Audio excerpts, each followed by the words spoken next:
ITLF na phongdorakhiba wapham palliba leingak asina akanba maong yaningdaba phongdorakpaga loinana logi oiba loukhatpham thokpa thabak shing loukhatlagani haina Education Minister Basanta Kumar na phongdokhre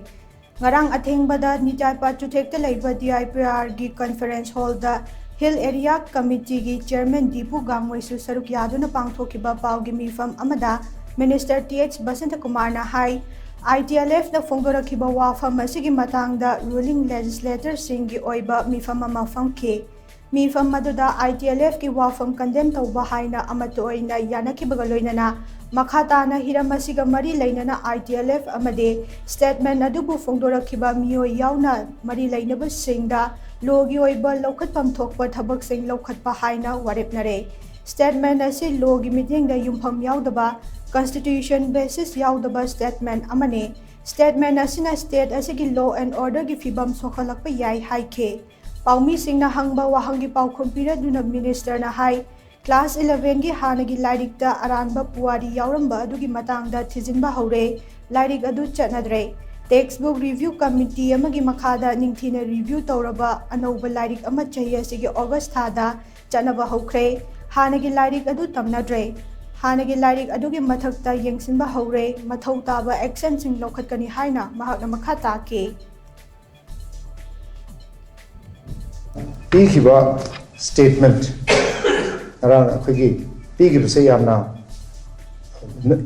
legal amasung constitutional basis yaudaba statement ama oi habsi yana hana thamjage masigi statement se yamna irresponsible oiba statement ni aduga loinana akhoi hozik leiriba law and order state oribasi amukka hena akhoi sokchanaba adugumba motivated over statement amani haina akhoi thamjage akhoi ruling legislators ngasi meeting ama akhoi tarik 3 ta akhoi ngasi tarik 3 November 2023 da akhoi phamaga ngasi punna unanimously condemned the statement of ITLF. Aduga loinana appropriate legal action thokpa legal action do adu government na amasung people authority concerned na ITLF ki against aduga ITLF ki people so must statement be against action logani have say Ramyam the Thamjari.